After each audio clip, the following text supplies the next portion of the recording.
آپ دیکھ رہے ہیں sidqtv.pk۔ اعوذ باللہ من الشیطان الرجیم، بسم اللہ الرحمن الرحیم۔ السلام علیکم ورحمۃ اللہ وبرکاتہ۔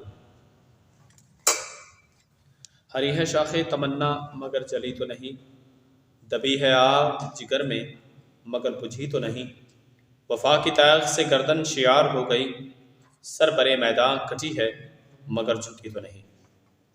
ناظرین کرام، میں ہوں جاوید الحسن اور آپ دیکھ رہے ہیں sidqtv.pk۔ پچھلے کچھ ویڈیوز پہلے ہم نے بات کی تھی کہ انسان اپنے نفس پر کنٹرول کس طرح سے کر سکتا ہے، اور آج کی ویڈیو میں اس کا اگلا حصہ، یعنی یہ پارٹ 2 ہوگا اس کا، جو پہلے ویڈیو ہم نے ذکر کی تھی، بیان کی تھی آپ کے سامنے ویڈیو میں جو الفاظ، یہ آج ان کا پارٹ 2 ہے۔ مالک کائنات نے انسان کو 2 اہم چیزوں سے نوازا ہے۔ ایک ہے اس کا نفس جسے ہم قلب کہتے ہیں، اور ایک ہے اس کی روح۔ انسان کا قلب سلیم جب بن جائے نا، اذ جاء ربہ بقلب سلیم، جب وہ اپنے رب کے پاس قلب سلیم لے کے آتا ہے۔ قلب سلیم ہے کیا؟ انسان کا حسد، بغض، کینہ، ان تمام چیزوں سے پاکیزہ ہونا، یعنی کہ وہ اندرونی جو بیماریاں ہیں نفس کی، جو اندرونی اعتبار سے انسان کا نفس گندا ہو چکا ہوتا ہے، نفس کا جو انسان کا قلب ہے وہ ان چیزوں کی بنیاد پر سیاہ میلدار ہو جاتا ہے۔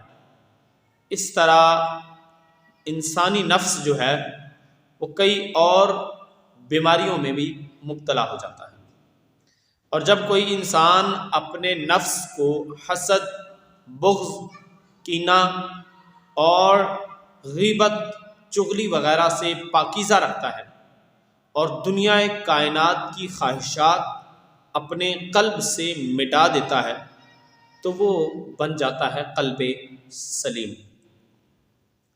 اور جب وہ بندہ اپنا قلب سلیم لے کر رب کی بارگاہ میں حاضر ہوتا ہے، تو رب کائنات کا وہ ذکر جب کرتا ہے تو اس کا دل نور کی طرح چمکنے لگ جاتا ہے، اور جب وہ نور کی طرح اس کا قلب چمکتا ہے تو پھر اس کے چہرے پر بھی نور، روشنی واضح ہو جاتی ہے، اور وہ ایک ایسا شخص ہوتا ہے کہ جسے دیکھ کر رب کی یاد آتی ہے، اللہ تعالیٰ کی قدرت یاد آتی ہے۔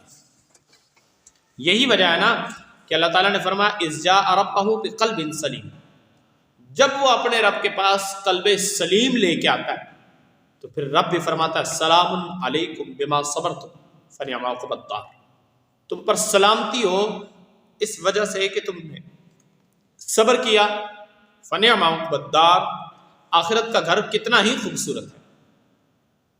تو یہ قلب سلیم ہے، لیکن جب وہ اپنے رب کے بارگاہ میں جانے کے لیے کسی پاک ولی کامل کا سہارا لیتا ہے اور اپنے مرشد پاک سے، اپنے شیخ سے وہ تعلیمات حاصل کرتا ہے جو تعلیمات شریعت نہیں ہے، وہ تعلیمات ادب ہیں۔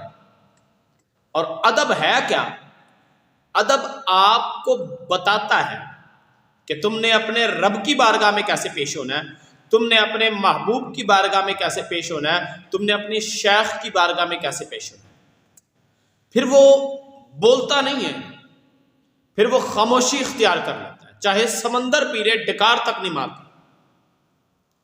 لیکن جس کا قلب سلیم نہ ہو، ابھی ابھی اس نے اپنے قلب کو سلامتی دینا شروع ہی کیا ہو، تو پھر وہ جس میں برداشت نہیں نہ ہوتی، وہ اپنی برداشت سے ہٹ کے وہ بہت سارے ایسے کام کر گزرتا ہے کہ اس کا قلب سلیم ہو رہا ہے یہ جلدی ہی ظاہر ہو جاتا ہے۔ لیکن جو قلب سلیم رکھتے ہیں وہ کبھی اس کا اظہار نہیں کرتے. ایک بابا جی کی کرامت ہے. اب شاید مرزا جاہل کو میں مرزا جہل میں بھی اب اسے کہنا گوارا نہیں کرتا، کیونکہ یہ خود کہتے ہیں کہ ہماری اکیڈمی میں علمی بحث ہوتی نہیں، تو ظاہری سی بات ہے جو بھی یہ بحث کرتے ہیں مباحثہ کرتے ہیں، یہ جہالت میں مبنی ہوتا ہے. تو اب مرزا جاہل صاحب نے یہ بات کی تھی کہ تیرے بابے تو شاہی کوئی نہیں. تو بابا جی کی ایک کرامت ہے کہ عید والے دن بابا جی فوت ہو گئے، وفات پا گئے. تو ایک عورتیں گھر میں آ کے انہوں نے شور مچانا شروع کر دیا، لے بابا تو ساڑی عید ہی بگاڑ دی، عید ہی خراب کر دی تھی، یہ کر دیا وہ کر دیا. تو بابا جی جو ہے نا وہ اٹھ کے بیٹھ گئے. بابا جی نے فرمایا اچھا چلو ساڈے مرن نال تہاڈی عید خراب ہوندی، اسی کسی اور دن مر جاؤں گے، تسی اپنی عید ٹھیک کر لو، تسی اپنی عید منا لو. تو یہی بات ہے نا، انک میت و انہم میتون. محبوب آپ کی موت اور ہے، ان کی موت اور ہے. یہ اشارہ تھا کفار کی طرف. پہلی موت کا جو ذکر کیا گیا وہ موت اس ہستی کی ہے جو دنیا کائنات میں سب سے اعلیٰ اولا ارفع مقام و مرتبہ رکھتی ہے، اور دوسری موت ان لوگوں کے لیے جو دنیا کائنات کے گرے ہوئے ذلیل خبیث لوگ تھے. تو مرزا صاحب یہ بات جب کہتے ہیں تو وہ کہتے ہیں کہ انک میت، محبوب آپ نے بھی مرنا ہے، انہوں نے بھی مرنا ہے. دونوں کی موت میں فرق بیان نہیں کرتے. حالانکہ قرآن پاک میں یہ باقاعدہ اصول ہے کہ پہلا معرفہ ہو، یہاں ضمیر ہے، انکا کا لفظ ضمیر ہے، اور ضمیر جو ہے یہ معرفہ ہے. اور دوسرا ہے انہم، یہاں بھی ضمیر ہے. لفظ میت اور میتون یہ دونوں نکرہ ہیں. اور اصول یہ ہے کہ جب ایک جملے میں حرف عطف کے پہلے اور حرف عطف کے بعد دو نکرہ جمع ہو جائیں تو پہلے کلمہ کا معنی اور دوسرے کلمہ کا معنی ان دونوں میں تفریق ہوتی ہے. محبوب آپ کو بھی موت آنی ہے، آپ کی موت اور ہے، وَإِنَّهُمْ مَيِّتُونَ، ان کی موت اور ہے. یہ سمجھنا ضروری ہے. آپ کہتے ہیں تیرے بابے تو شاہی کوئی نہیں، تو مر کے اٹھ کے دکھانا مجھے. رب فرماتا ہے اذ جاء ربہ بقلب سلیم، جو میرے پاس قلب سلیم لے کے آتا ہے اور اپنے شیخ سے علم ادب، علم معرفت، علم طریقت سیکھ کے آتا ہے، جو اپنے نفس کو کم از کم نفس مطمئنہ بنا لیتا ہے، تو پھر اس کا حال یہ ہوتا ہے کہ وہ اپنی اگلی سٹیج کو طے کرتا ہے، اور وہ ہے قلب منیب. یہ قلب منیب ہے. آپ ھذا ما توعدون لکل اواب منیب. تو یہ قلب منیب جو ہے نا یہ انابت والا قلب. آپ امید نہیں، اپنے رب پہ یقین رکھتے ہو، اور جب یہ یقین حقیقت میں بدلتا ہے تو پھر یہ شخص فنا فی الشیخ کی سیڑھیوں کو پار کرتا ہے. یہ وہی شخص ہوتا ہے جو ابتدائی طور پر حسد، کینہ، بغض، حب الشہوات اپنے دل سے نکال کے دنیا کائنات کی حرص و ہوس کو اپنے قلب سے نکال باہر پھینکتا ہے، اور حرم ربی الفواحش ما ظہر منہا وما بطن کے اصول پر عمل پیرا ہو جاتا ہے. اور پھر وہ جب رب کائنات کی بارگاہ میں ایک پاک قلب لے کے، ایک انابت والا قلب لے کے پیش ہوتا ہے نا، تو پھر رب اسے انسان اور شیطان دونوں کے شر سے یوں محفوظ کرتا ہے کہ پھر وہ دنیا کائنات میں چل تو خود رہا ہوتا ہے لیکن رب اس کے قدم بن چکا ہوتا ہے. وہ ہاتھ تو خود ہلاتا ہے لیکن اس کے ہاتھ اس کا رب بن چکا ہوتا ہے. وہ اپنی آنکھ سے دیکھ تو رہا ہوتا ہے لیکن اس کی آنکھ کا نور رب کائنات کی ذات ہوتی ہے. وہ زبان سے جملے تو ادا کرتا ہے لیکن اس کے ہر جملے میں الفاظ رب کائنات کو ہوتے ہیں۔ میں یوں ہی نہیں کہہ رہا، یہ حدیث قدسی ہے۔ اللہ تعالیٰ نے فرمایا عبدی یتقرب الی بالنوافل، میرا بندہ جب قلب سلیم اور قلب منیب لے کر میری بارگاہ میں میری عبادت کرتا ہے، وہ نوافل ادا کرتا ہے، تو پھر رب کائنات فرماتا ہے میں اس کی آنکھ بن جاتا ہوں جس سے وہ دیکھ رہا ہوتا ہے، میں اس کے کان بن جاتا ہوں جن سے وہ سن رہا ہوتا ہے، میں اس کے قدم بن جاتا ہوں جن سے وہ چل رہا ہوتا ہے، میں اس کے ہاتھ بن جاتا ہوں جس سے وہ چھو رہا ہوتا ہے، میں اس کی زبان بن جاتا ہوں جس سے وہ بول رہا ہوتا ہے۔ تو آپ یوں سمجھ لیں کہ جب انسان قلب منیب اور قلب سلیم کی سٹیجز کو پار کر لیتا ہے تو پھر وہ انسان نہیں رہتا، بلکہ وہ رب کائنات کا وہ خلیفہ جس کا حکم، جس کی حقیقت کو رب کائنات نے قرآن پاک میں بیان فرمایا تھا، انی جاعل فی الارض خلیفہ، میں زمین میں اپنا نائب بنانے جا رہا ہوں۔ وہ پھر اس نیابت کو پا لیتا ہے، اور پھر جب وہ اس نیابت کو پا لیتا ہے تو پھر وہ وقت کا ولی کہلاتا ہے۔ پھر وہ کسی کو کہتا نہیں کہ تو کلمہ پڑھ، پھر وہ اسلام کو پھیلانے کے لیے کوئی دلیل نہیں دیتا، وہ یوں ہی نظر رحمت کرتا ہے، 90 لاکھ لوگ مسلمان ہو جاتے ہیں، وہ یوں ہی کچہری میں جج کے سامنے کھڑا ہو کے نظر پھیلاتا ہے، جج سمیت سارے لوگ مسلمان ہو جاتے ہیں۔ پھر وہ اس مقام و مرتبے پہ پہنچ جاتا ہے کہ وہ پورے دریا کو لوٹے میں قید کر لیتا ہے۔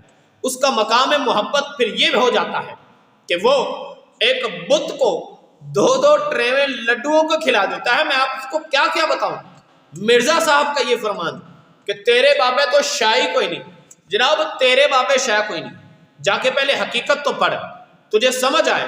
آپ کتاب الزہد اٹھا کے دیکھ لو، میں نے پچھلی ویڈیو میں کہا تھا امام احمد ابن حنبل کی کتاب الزہد اٹھا کے دیکھو، تمہیں پتہ چلے علم کیا ہے۔ امام ابو القاسم قشیری کا الرسالہ قشیریہ اٹھا کے دیکھو، کتاب الزہد حضرت امام عبداللہ ابن مبارک کی اٹھا کے دیکھو، تمہیں سمجھ آئے۔ تم نے تو صرف کتابوں 2 ہی رکھی ہوئی ہیں، یا بخاری یا مسلم شریف، اور وہ بھی ان ٹرانسلیٹ۔ میں پھر دکھا دوں جناب، میرے پاس ٹرانسلیٹ میں کتب نہیں ہے، یہ اگر میرا کیمرہ مین آپ کو دکھا سکے تو میں آپ کو دکھا دوں، یہ کتابیں جو ہے نا یہ ٹرانسلیشن میں نہیں ہے، یہ ٹوٹل عربی ہے، اور اس عربی کی ٹرانسلیٹ ہم کرتے ہیں، یہ قدوری شریف ہے جس سے میں درس پاک دیتا ہوں لوگوں کو اور اصول فقہ سکھاتا ہوں۔ ہم نے پچھلی ویڈیو کے اندر بھی یہ بات ذکر کی تھی کہ مرزا صاحب نے یہ جو کارنامے کیے ہیں ان سے ان کو باز آ جانا چاہیے۔ علم 4 قسم کا ہے، اور ان میں 2 قسم کا علم ایسا ہے جو آپ کو کتابوں میں مل جائے گا، ایک ہے علم شریعت اور ایک ہے علم معرفت۔ علم معرفت کا بھی کچھ حصہ آپ کو کتب میں ملے گا، علم طریقت کا، لیکن علم حقیقت اور علم معرفت 2 علوم کتابوں میں ہیں، 2 علوم کتابوں میں نہیں ہیں۔ علم شریعت اور علم طریقت یہ آپ کو کتابوں سے مل جائیں گے، لیکن علم معرفت اور علم حقیقت یہ آپ کو کبھی بھی کتابوں سے نہیں ملیں گے۔ تو جناب علی آپ ہماری ویڈیو کو جا کے پہلے دیکھ لیجئے گا، جو ہم نے 2020 میں غالباً اس ویڈیو کو بنایا تھا اور ہمارے اس چینل پہ ابھی بھی موجود ہے۔ ہم نے عشق محبت میں فرق اور عقیدہ توحید کو ذکر کیا تھا، اس میں جا کے آپ دیکھیے گا کہ آپ کو بہت ساری چیزیں مل جائیں گی۔ اس میں ممکن ہو سکا تو میں اس ویڈیو کا لنک ڈھونڈ کے آپ کو ڈسکرپشن میں بھی دے دوں گا، یا شاید آئی بٹن میں بھی آپ کو وہ ویڈیو مل جائے۔ لیکن اس سے پچھلی جو ویڈیو تھی اس میں ہم نے مرزا صاحب کا ایک انٹرویو، اس میں انہوں نے جو ہے وہ خرافات بکی، والی کائنات صلی اللہ علیہ وسلم کے ممبر آپ کے گنبد خضرا کو گرانے کے متعلق اس نے بکواس کی، پاکستان میں اولیاء الظام کے جو ہے وہ آپ کے گنبدوں کو، آپ کے درباروں کو مسمار کرنے کی بات کی گئی۔ تو یہ جو ہے نا جہلمی صاحب جو خرافات بک رہے ہیں وہ واضح طور پہ ڈاکٹر ذاکر نائک کے نقش قدم پہ چل کے مشہور ہونا چاہتے ہیں، اور پیسہ مزید بٹورنا چاہتے ہیں. اور میرے پاس ایک واضح دلیل ہے، اور مرزا صاحب کی تمام ویڈیوز کو میں نے دیکھا بھی ہے، ان کو سمجھا بھی ہے، ان کو پرکھا بھی ہے. لیکن چونکہ میں ہر ویڈیو میں یہ بات کہہ سکتا ہوں اور کہتا بھی ہوں کہ مرزا صاحب کی آواز، ان کی ویڈیوز اور ان کی شکل و صورت اس لائق نہیں ہے کہ وہ میری ویڈیو میں آئے اور میری ویڈیو کے تقدس کو پامال کرے اور میری آواز کے تقدس کو وہ خراب کرے. میں اس کو جو ہے اس لائق نہیں سمجھتا، کیونکہ وہ لوگوں کو گمراہ کرنے کی طرف لے کے جا رہا ہے. تو میں نہیں چاہتا کہ ایک گمراہ شخص اور ایک وہ اولیاء کرام کا گستاخ، اور خاص طور پہ والی کائنات صلی اللہ علیہ وسلم کی بارگاہ میں جو وہ کئی بار بکواس کر چکا ہے، تو میں ایسے بندے کو اپنی ویڈیو میں تو لانا بڑی دور کی بات، مجھے اس کا نام لیتے ہوئے بھی یوں میری زبان کا ذائقہ خراب ہو جاتا ہے، ایسے ہی لگتا ہے کہ جیسے میں نمرود یا فرعون کا نام لے رہا ہوں. تو اس لیے جو ہے میں اس کو اپنی ویڈیو میں نہیں لاتا. تو آج کے لیے صرف اتنا ہی. اگلی ویڈیو میں آپ سے پھر ملاقات ہوگی. جاوید الحسن چشتی کو اجازت دیجیے. جانے لگا تھا میں بھی، جدا ہو کے اشکبار، رونے لگے تھے تم بھی سمٹ کر زیتون سے. والسلام. آپ دیکھ رہے ہیں صدق TV.pk.